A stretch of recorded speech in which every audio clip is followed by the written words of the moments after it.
So if the Philadelphia Eagles do move forward with trading away edge rusher Haason Reddick, on today's show, we're going to take a look at what those deals might look like. Now, you go through the Haason Reddick timeline, and we woke up on Super Bowl Sunday, great matchup between the 49ers and the Chiefs. We did not expect to see the news that the Philadelphia Eagles were giving Reddick and his camp permission to seek a trade. So that news comes down on Sunday. Then 2 days later, on Tuesday, Haason Reddick says, I never requested a trade. I want to stay in Philadelphia. I don't want to go anywhere, but I understand it's a business. And then Jordan Schultz, with the most recent report on Wednesday, he's the one who talked with Haason Reddick, and he said there's no bad blood between these parties. Philadelphia would like to have Reddick back. Reddick wants to return to Philadelphia. But from Reddick's standpoint, he's entering the final year of his deal. $15.5 million sounds like a lot, but it's non-guaranteed money. So he wants that long-term financial flexibility, but also that long-term financial knowing that he's going to get paid and get a bag at 29 years old over the next couple of years. And my take on this entire situation is this. The Eagles have to prioritize Haason Reddick.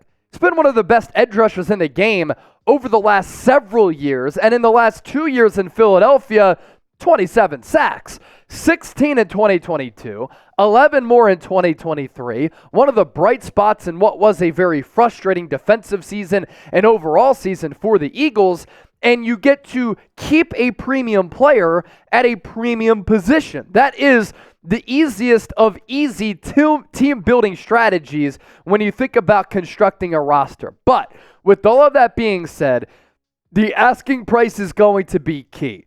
Reddick is 29. He's still in his prime. But how much does he want? Because you compare his numbers with the likes of Myles Garrett, who just won Defensive Player of the Year in 2023, and Reddick has played on an average annual value basis of $15 million the last 2 years. And when the Eagles inked him to that 3-year, $45 million contract going into 2022, I loved the move at the time.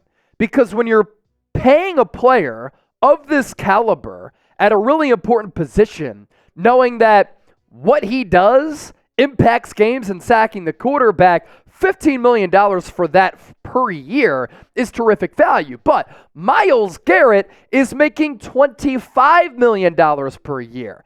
And that is way too large of an asking price for me for a guy like Haason Reddick, who might have similar numbers to Myles Garrett, as you can see right here.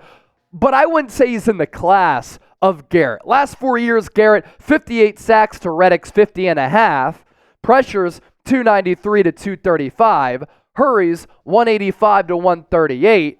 Quarterback hits, 107 to 83. And then TFLs, 62 to 51. So while the sack numbers are 7.5 off, lesser for Reddick, some of those other numbers, there is a large gap there. So what is the asking price for Reddick? That's what Howie Roseman wants to know. And that's why he gave Reddick and his camp permission to seek a trade so that they could put out feelers to other teams, get a feel for what the asking price is going to be, and then the Eagles can either match that, exceed it, or trade Reddick away. If a Reddick trade does happen, we're going to break it down here on Eagles Now. We go live multiple times per week, especially in the heat of the season. So when the Eagles make a move, we discuss it, and that's why you subscribe. With that, let's segue and pivot to our Haason Reddick trade ideas. These are a combination of 5 trade ideas that could bring you back a player that fulfills the need on this roster, who gives you somewhat in the neighborhood of equal value to Reddick or draft compensation. And this is one that a lot of people might like, some people might dislike. It's Reddick for Budda Baker. Player for player swap here. What's interesting about this trade is that both players are probably looking for a contract extension, but which player is going to get a larger bag? What this does, elite player for elite player, Haason Reddick goes back with Jonathan Gannon, teams up with him with the Arizona Cardinals. You lose an edge rusher, you gain a safety, and Budda Baker's a great safety, but I value edge rushers over safety. I'd like to see Budda Baker playing in this defense, but with Haason Reddick on this defense too, because Vic Fangio could really utilize Baker as one of those versatile chess pieces who lines up all around the football field, and Vic Fangio could have a lot of fun with it.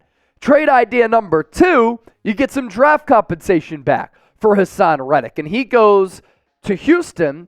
He teams up with D'Amico Ryans, and D'Amico Ryans brought the best out of Derek Barnett.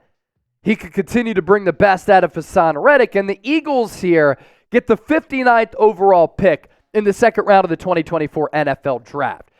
Here are the selections that the Eagles have in April's draft. They have the 22nd overall pick, 50th overall from New Orleans, 53rd overall in that second round as well. So you get number 59.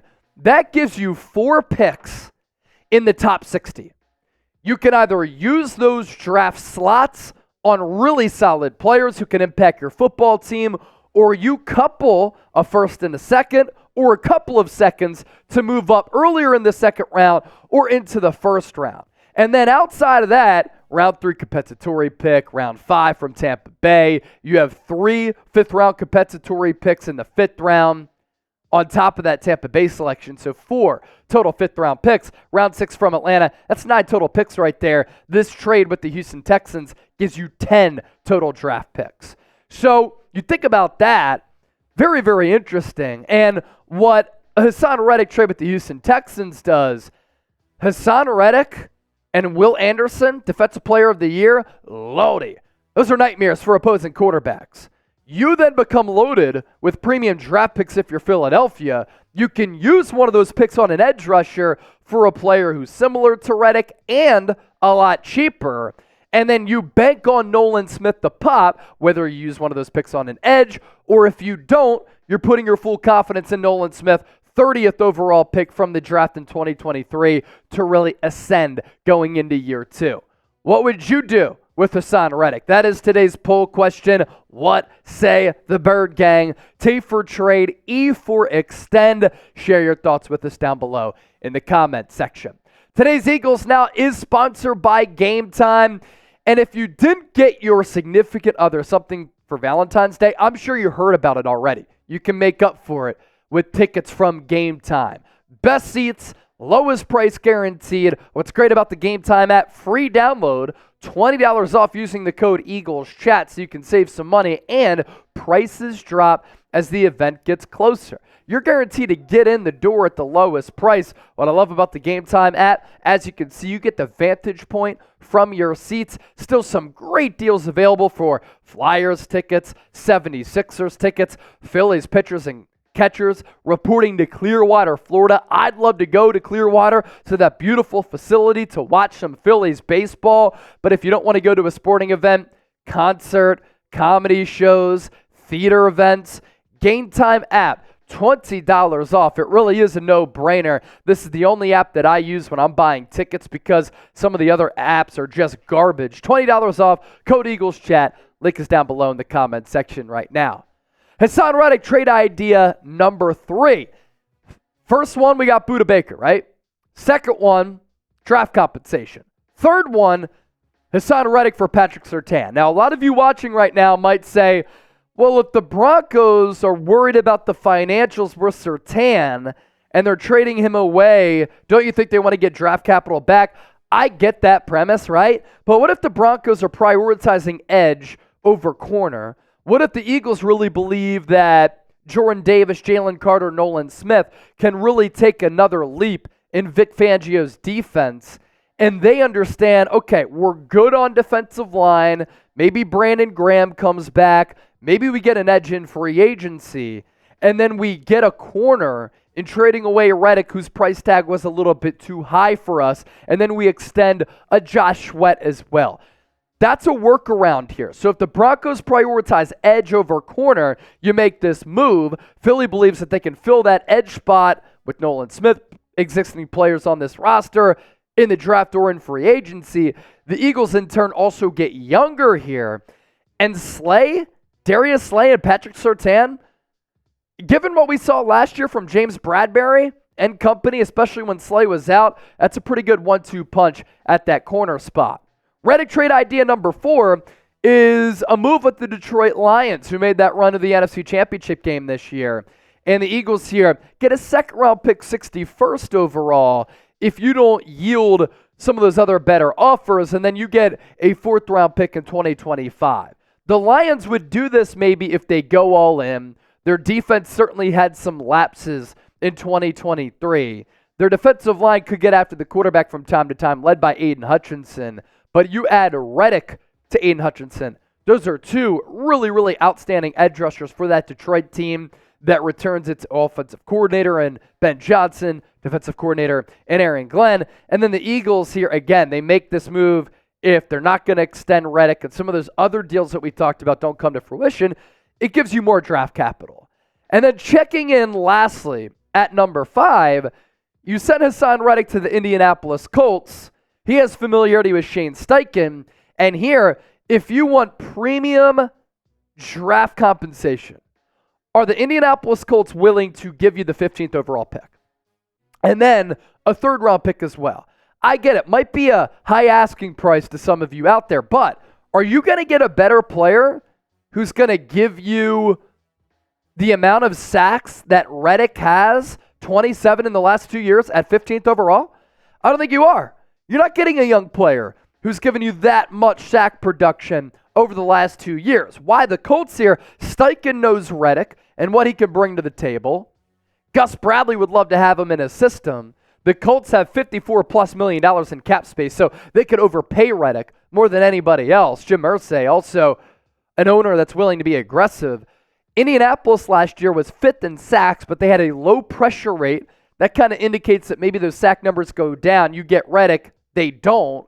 The Colts can compete next year in the AFC South with the likes of the Jaguars and the Houston Texans. I don't think the Titans are going to be in that conversation. And then a first-round pick for Philadelphia. Howie Roseman might be intrigued by that. And we mentioned the draft capital earlier. You get 15th overall and 22nd overall. You're in a really good spot. And you go to the Super Bowl, you get the 9th pick in Jalen Carter after you moved up last year and 30th with Nolan Smith. You make it back to the playoffs, and then you got 15 and 22 in the chamber. I don't hate that. Which trade idea do you like the most? 1, 2, 3, 4, 5. Let me know. Share your thoughts in the comments section. And as you venture down there, make sure you subscribe.